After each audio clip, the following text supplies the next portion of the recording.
Bonsoir à tous. Dans l'actualité ce soir, le Bénin applaudit à Rome au siège du Programme alimentaire mondial PAM son nouveau modèle de cantine scolaire présenté par la vice-présidente Mariam Chabit Alatazimé a séduit le conseil d'administration de cette institution internationale.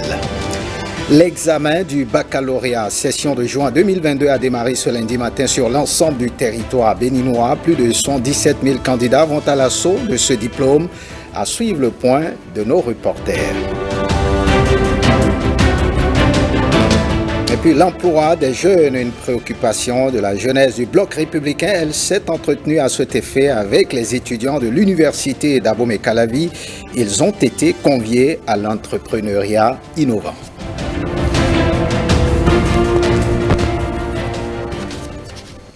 Voilà pour le sommet. Bienvenue si vous nous rejoignez. On ouvre par ce message du président béninois Patrice Talon au président français Emmanuel Macron. Les élections législatives en France tenues hier dimanche, n'ont pas permis au président Emmanuel Macron d'avoir une majorité absolue. Le chef de l'État Patrice Talon lui a adressé un message dont nous vous proposons de suivre la substance. Marcel Arossi.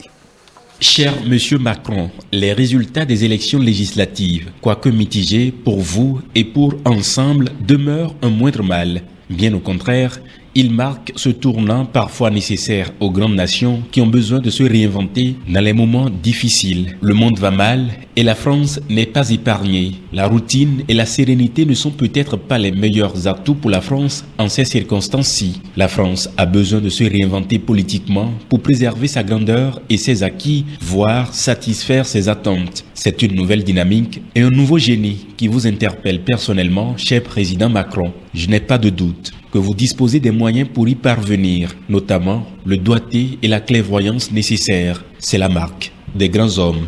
Bon vent à la France pour ce nouveau départ. Patrice Talon, président de la République du Bénin. Et on reste à la Marina, où le nouveau bureau du Conseil national du patronat du Bénin qui sera installé ce mardi 21 juin était ce matin au cabinet du chef de l'État. Les membres sont allés recevoir les précieux conseils du président Patrice Talon en vue de réussir leur mission. Faisons le point de cette audience avec Jean-Claude James.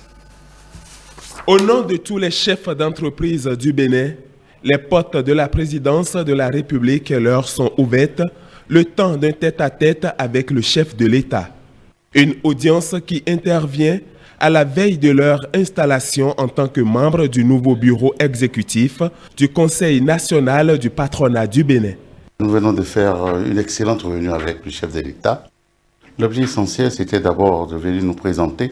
Avant d'être installés, nous avons eu à aborder tout ce qui concerne la compétitivité des entreprises dans le pays. Nous avons eu également à écouter un peu ses idées sur la renaissance que nous souhaitons même donner au patronat et qui peut coïncider évidemment avec sa vision des nouvelles industries donc, que nous pourrons ramener dans le pays et des nouveaux investissements que nous sommes appelés à faire ramener également dans le Bénin. Nous lui avons donné un document à 9 points qui constituait donc les doléances que nous souhaitons. Et donc je crois que dans un dialogue permanent, nous aurons toujours à parler et puis à ajuster, évidemment, au fur et à mesure. Eustache Kotigan et la délégation qui l'accompagne sont non seulement satisfaits des échanges, mais aussi admiratifs des réformes engagées par Patrice Talon. Le président, il a beaucoup travaillé, au point où notre plateforme qu'on avait habituellement au patronat, tout a été totalement clôturé. Donc nous sommes aujourd'hui à une renaissance où il faut remettre évidemment d'autres points à l'ordre du jour qui permettront toujours d'améliorer donc le fonctionnement de nos entreprises et surtout de contribuer à la richesse et à la création des emplois du pays. Ce nouveau bureau du Conseil national du patronat du Bénin, élu le 25 mai dernier, sera officiellement installé ce mardi 21 juin. Et on prend la direction de Rome en Italie. Patrice Talon, célébré en champion de l'alimentation scolaire au siège du PAM à Rome, invité d'honneur au conseil d'administration du PAM. Le Bénin, représenté par la vice-présidente, a été auréolé d'admiration au bout de son discours sur le nouveau modèle béninois de cantine scolaire. En attendant le reportage complet, écoutons Mariam Chabit Talata Zimé-Yerima, aujourd'hui à Rome, face au conseil d'administration sur des propos recueillis par Osias Sonovo. Au Bénin, dans les milieux ruraux, avant l'avènement des cantines scolaires, de nombreux enfants, filles et garçons, parcouraient des kilomètres pour se rendre à l'école et y restaient souvent le ventre vide jusqu'au retour chez eux pour un maigre déjeuner partagé à la hâte avant de reprendre une seconde fois le chemin de l'école, fatigués et épuisés. Dans cet état, ils ne pouvaient guère bien suivre les cours et finissaient par décrocher du fait de la pénibilité de leurs conditions d'apprentissage et des mauvais résultats générés. Les cantines scolaires sont donc nécessaires dans nos sociétés, non seulement pour des raisons pédagogiques, mais aussi éducatives, morales, sociales et économiques. Elles sont nécessaires à la rétention des apprenants à l'école, l'amélioration des apprentissages et des performances scolaires, la qualité de l'hygiène, de la nutrition et de la santé des enfants, la valorisation et l'écoulement des produits locaux et enfin l'aide aux ménages défavorisés à travers les filets sociaux. Le Bénin, dont le président est désigné aujourd'hui champion de la coalition mondiale pour l'alimentation scolaire, promet donc de mieux faire. Voilà, puissant discours, c'est ainsi que le président du conseil d'administration du PAM qualifie l'intervention de la vice-présidente du Bénin sur le programme d'alimentation scolaire du Bénin. C'est le plus grand engagement de cette nature en Afrique, diront d'autres administrateurs. Cela va au-delà du simple repas offert aux enfants. Les enjeux sont multiples, soutient le directeur exécutif du PAM.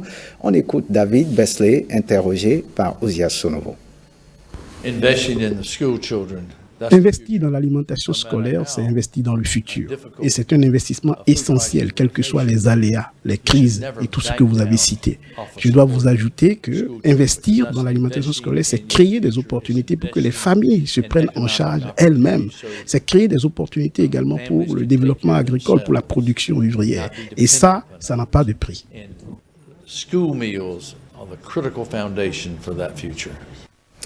Voilà, retour au Bénin et on parle de l'actualité du baccalauréat. Cette année, il y a moins de candidats à l'assaut du baccalauréat qu'en 2021, mais l'examen n'aura pas moins lieu. Pour autant, à preuve, ce lundi 20 juin, les épreuves écrites ont démarré sur toute l'étendue du territoire national et c'est au collège d'enseignement général 1 de Ouida qu'a lieu le lancement officiel des épreuves. Nicanor Kovi et Daniel Ada pour le compte-rendu. Suivez. Les derniers conseils, puis une bénédiction discrète sur le front avant de se quitter. Comme cette mère, de nombreux parents ont conduit en personne leur enfant au centre d'examen en ce premier jour de composition. On dirait que c'est moi qui suis venu à la composition. Je suis stressé, ça il faut l'avouer. C'est mon garçon qui veut composer, mais je suis un peu stressé. Malgré mon angoisse, j'ai rassuré mon enfant. Je lui ai dit que rien ne saurait l'empêcher de décrocher son bac. Ce matin, au centre d'examen du CEG1 Bertrand Daillon de Ouida, il y avait bien plus que des examinateurs et des candidats. Il y avait aussi 2 membres du gouvernement et de nombreuses autorités politico-administratives. Pratiquement toutes les autorités qui viennent vers vous ce matin à titre symbolique, parce que c'est comme si nous sommes dans tous les centres. Il ne faut pas être tenté par quoi que ce soit. Vous avez passé toute l'année, alors juste ces quelques jours-là, allez, vous faites. Ne vous faites pas distraire par qui que ce soit. Vérification des scellés des enveloppes et l'épreuve de français démarre. sur les coups de 8 heures.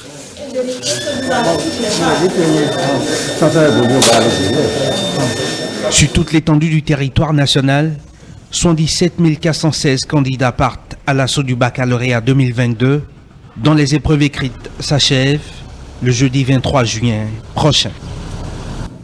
Voilà, le baccalauréat session de juin 2022 a démarré ainsi. Une équipe de la rédaction était ce matin au centre de composition du collège catholique Père-au-Pierre. Aucun incident n'a été noté. Voici le constat de Ézéchiel Jacob et de Elvis Chapret. L'épreuve de français, la matière qui a planté le décor de cette composition du baccalauréat, session de juin 2022 sur toute l'étendue du territoire national. Concentration et sérénité au centre de composition du collège catholique Père-au-Pierre. Déjà à 6 h, nous sommes retrouvés au commissariat. Donc autour de 6h30, nous sommes déjà venus dans le centre. À 7 h, nous avons commencé l'appel des surveillants de salle et passé au remplacement des surveillants absents. En dehors de cela, nous leur avons donné les consignes qu'il faut pour la surveillance. Nous sommes à côté d'une salle, vous-même vous l'avez constaté. Les candidats sont très sereins, ils sont tranquilles. Tout de suite, ils sont en train de composer en français pour 3 heures de temps. Et nous allons reprendre à 15 h. Les compositions se dérouleront sur 4 jours, c'est-à-dire du lundi, aujourd'hui, jusqu'au jeudi. Le superviseur est l'œil du DOB, du directeur de l'office du baccalauréat. Et en tant que tel, il veille à ce que les consignes du directeur de l'office du baccalauréat, qui sont des consignes du ministère de l'État, soient bien observées. Nous avons ici la série F4, F3 aussi, et la série EA. 77 416 candidats inscrits au baccalauréat cette année, contre 82 958 en 2021. Les épreuves écrites prendront fin jeudi 23 juin 2022. Et on prend la direction de l'Ouémé, où le collège d'enseignement général 1 de Dangbo, dans le département de l'Ouémé, a abrité le lancement officiel de cet examen en présence de la préfète de l'Ouémé, Brice Rongbo, et Nathalie Doris Oolabi, nous assure le compte-rendu. Au centre du CEG 1 de Dangbo, dans le département de l'Ouémé, tout augure du bon déroulement de l'examen du baccalauréat session de juillet 2022. Nous avons 662 candidats répartis en 23 salles. Nous avons 441 garçons et 221 filles. La série A, série B et la série D. Après quelques conseils aux candidats, les autorités procèdent aux vérifications des enveloppes, puis au lancement de la première épreuve. Pour les surveillants, je pense qu'ils savent faire le job. Donc on va leur demander de toujours suivre les instructions, les consignes, et que tout se passe bien. Je suis heureuse de constater que le processus de déroulement des examens dans mon département va progressivement à port. C'est une joie qui m'anime et une fierté. J'en profite pour remercier tous les acteurs de l'éducation qui ont œuvré pour le bon déroulement de ces examens dans mon département et aussi au niveau du pouvoir central, du gouvernement. 13 658 candidats, dont 6 116 filles, répartis dans 18 centres, composent dans le département de l'Ouémé. Dans le département du Plateau, c'est le CG1 de Paubert qui a abrité le lancement des épreuves écrites du baccalauréat session de juin 2022. Le top de la composition a été donné par Valès Setongo, le préfet du Plateau, Calvador Wanou et Doris Oolabi pour le point. Déjà à 6 h, nous sommes allés au commissariat pour chercher le matériel sensible. Et à 7 h, nous avons fait entrer les élèves dans l'enceinte du centre pour qu'ils aillent dans leur salle respective. Le préfet du département remonte le moral aux candidats à travers quelques conseils, puis procède aux vérifications d'usage. C'est une satisfaction pour nous. Je crois que, comme vous avez entendu, nous avons prodigué quelques conseils aux enfants, les conseils nécessaires pour vraiment la réussite. Et je crois que, comme l'année dernière, nous allons rééditer l'exploit. Nous avons été parmi les 4 meilleurs au niveau national. Et je crois que cette année, nous visons la première place. 1063 candidats composent dans le centre du CEG 1 de Pobet. Aux candidats, nous allons leur faire comprendre qu'en réalité, c'est un examen. Ce n'est pas un concours. C'est destiné pour l'élève moyen. Aux surveillants de salle, nous devons leur rappeler qu'ils ne doivent pas être gendarmes derrière les candidats. Ils sont là pour empêcher la tricherie. Quant aux parents, ils doivent suivre correctement leurs enfants. Dans le département du Plateau, ils sont 2693 candidats, dont 924 filles, réparties dans 4 centres de composition, à prendre part à cet examen. Voyons du côté du Koufo, où 2516 candidats sont à l'assaut du premier diplôme universitaire. Le lancement officiel des épreuves écrites du baccalauréat à l'échelle départementale a été fait au centre du CEG Koulekamin. Patrick Ayadji nous en dit plus. Suivez. Le préfet Christophe Megbedi a transmis le gène de compétiteur aux candidats qui planchent dans le Koufo. Le défi à relever sur l'échiquier national est en détail. C'est vraiment un bac de défi pour nous parce que l'année passée, nous étions avant-dernier au niveau national. J'ai dit à mes enfants de faire en sorte que le Koufo sorte la tête de l'eau, se battre, bien travailler, embrasser la concentration, la sérénité, s'éloigner de la peur et rendre ce qu'on a appris. Les parents attendent de baigner dans la joie.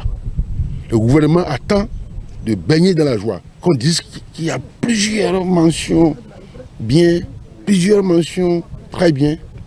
L'autorité préfectorale attache du prix à la qualité du repas servi aux futurs bacheliers dans son département. La bonne alimentation pendant la période de l'examen fait partie de la clé du succès, fait-il remarquer. Faut-il le préciser, 2516 candidats, dont 753 filles, affrontent déjà les épreuves écrites du baccalauréat dans les 5 centres de composition retenus dans le Koufo. Et puis dans le mono, ils sont au nombre de 3250 candidats, dont 1239 filles, à la quête du précieux sésame, le baccalauréat. Le lancement au niveau de ce département a été fait au centre de composition du CG1 Popa. Et tout a bien démarré. Affirme bienvenue Melorin, le préfet du mono, au micro de Patrick Ayadji. C'est une grande satisfaction. Satisfaction d'ailleurs du point de vue des statistiques que nous avons observées. Beaucoup plus de recul en matière d'absence, ce qui augure de ce que les réformes engagées dans ce secteur, notamment la mise en place de la plateforme EducMaster, commencent par donner ses fruits.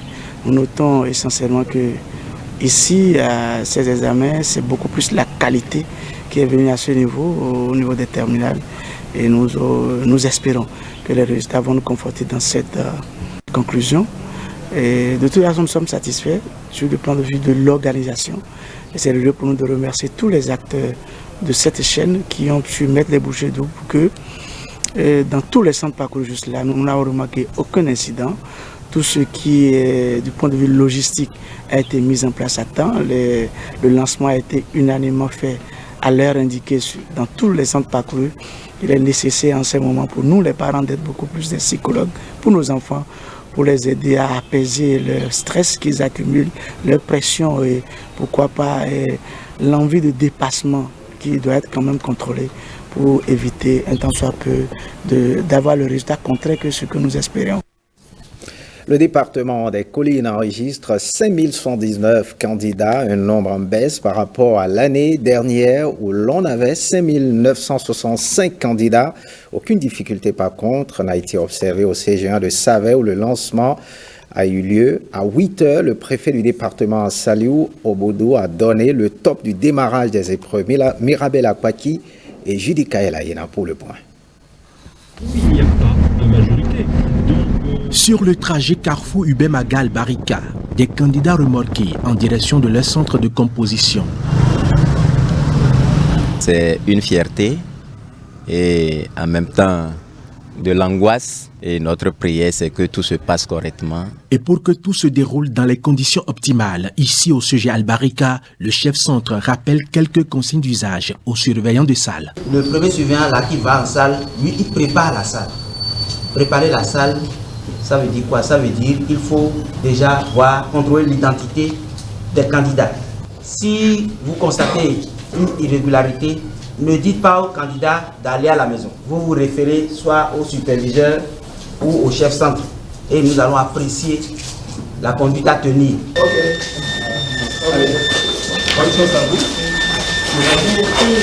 On leur a demandé d'être sereins, ne pas paniquer. On sait qu'ils vont réussir. Ils peuvent réussir. Mais nous avons envie qu'ils réussissent en masse. En masse pour que notre commune puisse être la commune leader. Vous l'avez constaté, on leur a prodigué tous les conseils qu'il faut. Vous avez entendu, on leur a demandé de ne pas paniquer, de rester focus, comme on le dit, sur les épreuves et de donner le meilleur d'eux-mêmes. Au total, 793 candidats planchent dans ce centre pour l'obtention de ce premier diplôme universitaire à Parakou. Voilà le lancement de l'examen du baccalauréat à Parakou avec le préfet Djibril Maman Cissé et le maire Inoussa Chabizime. Nous reviendrons sur le lancement des épreuves à Savet dans les collines dans nos prochains journaux. Baccalauréat 2022, les candidats à l'assaut du premier diplôme universitaire planchent depuis ce matin du côté de l'Alibori. Le lancement officiel des épreuves au plan départemental a eu lieu ce matin au CEG de Kandi, Constat de Bertin Andimi et Ernest Etigo. Premières heures du déroulement du baccalauréat 2022. C'est l'ambiance qui a prévalu au secrétariat du centre de composition du CEG 1 Kandi. Les contrôles d'usage de présence des surveillants effectués, chacun d'eux se dirige vers les salles de composition. L'épreuve de français est lancée pour 4 heures. Au niveau du centre, nous avons un effectif total de 1091 candidats. Toutes séries confondues, c'est-à-dire A, B, C et D, F et G. Et nous avons au total 38 salles. Le bac, c'est le premier diplôme universitaire et donc son organisation est toujours bien cadrée, bien structurée. Le temps est clément, les candidats sont sereins.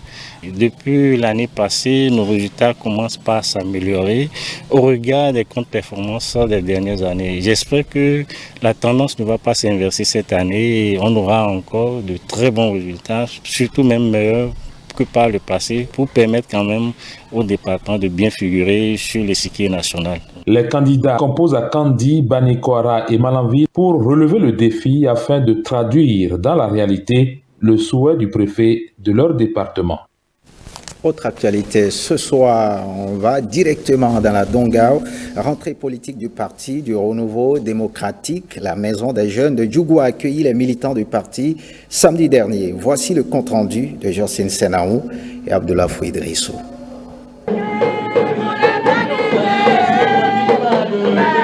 Battements de tambours, chants et danses ont annoncé les couleurs de la rentrée politique du Parti pour le Renouveau démocratique PRD de Djougou.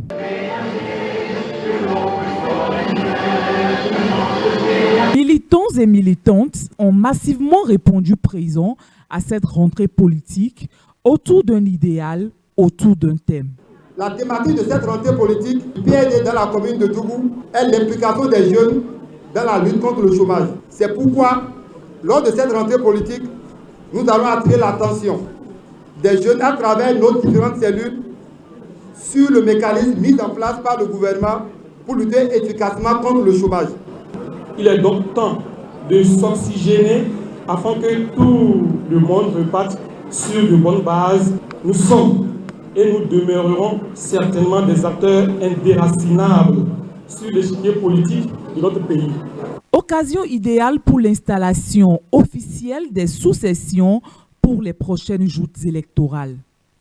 Cette rentrée politique sera l'occasion pour nous de procéder à l'installation officielle des sous-sessions au niveau des 9 arrondissements de la commune de Djougou.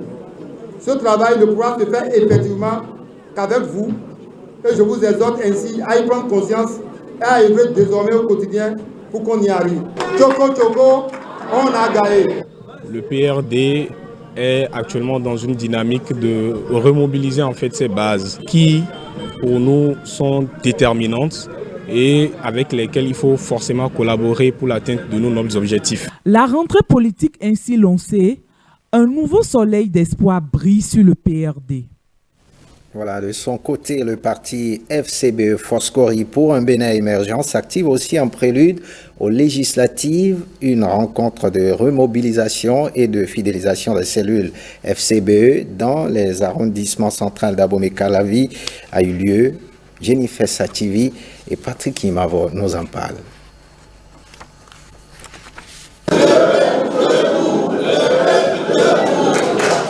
Ils sont pleins d'entrain, déterminés à aller à la conquête des sièges pour les élections législatives du 8 janvier 2023.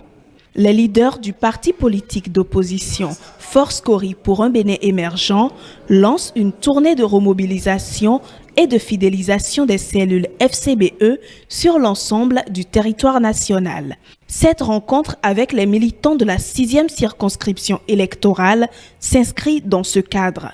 Nous avons encore un long chemin à parcourir, mais je reste convaincu qu'en agissant de concert, en occupant constamment le terrain, en resserrant nos rangs et surtout en faisant taire les petites querelles, nous allons atteindre nos objectifs qui est celui d'avoir le maximum de députés dans la 6e circonscription électorale au lendemain des législatives du 8 janvier 2023. Était également à l'ordre du jour le point des activités menées par le parti politique depuis les dernières élections. Ces informations permettent aux membres de se remettre en selle. On a l'habitude de dire que qui va loin ménage sa monture. Que faut-il faire? Quel doit être leur rôle? Le rôle que les militants doivent jouer sur le terrain afin qu'au soir du 8 janvier, le parti puisse avoir des représentants quittant la 6e circonscription électorale pour l'Assemblée nationale. C'est la première étape à Abomey-Calavi. Prochainement, ça va être le tour de Godomé, ensuite le tour de Soava et nous allons terminer par la commune de Zé. Lors de la séance, les militants FCBE ont fait part des difficultés qui entravent leurs efforts sur le terrain en ce qui concerne la remobilisation.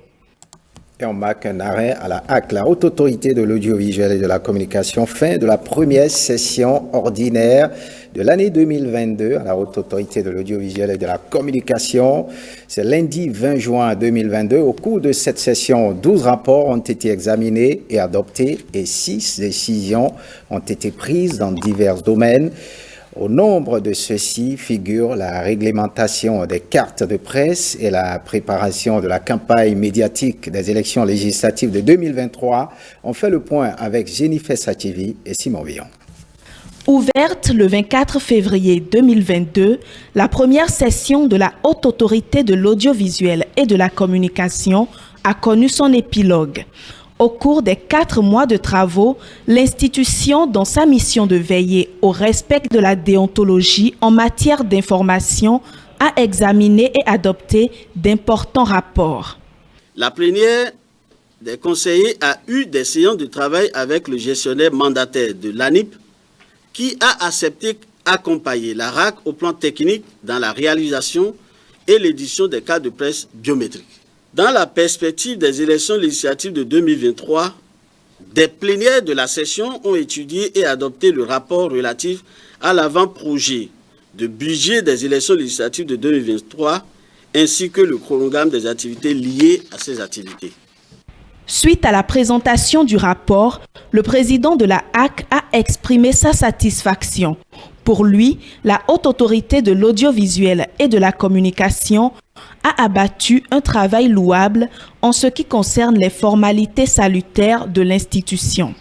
Nos différentes initiatives et actions au service de la régulation sont orientées vers le souci permanent de connecter les acteurs de la presse à l'exigence de la responsabilité, du professionnalisme, de l'éthique et de la déontologie. Aussi voudrais-je exprimer, à l'endroit du personnel de la Haute Autorité de l'Audiovisuel et de la Communication, ma satisfaction. Les membres de la HAC ont été également invités à ne pas s'arrêter en si bon chemin, mais à s'unir pour ensemble atteindre les objectifs fixés.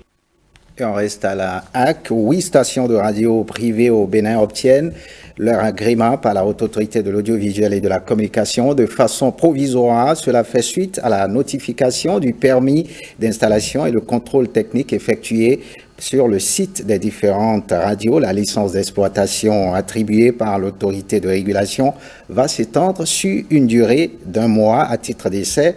Vous suivrez le compte-rendu de cet élément dans nos prochains journaux à 23h30 avec Rachidatou Biomama. Fin de ce journal. Merci de l'avoir suivi. Bonne suite des programmes sur l'ORTB. Passe à vous.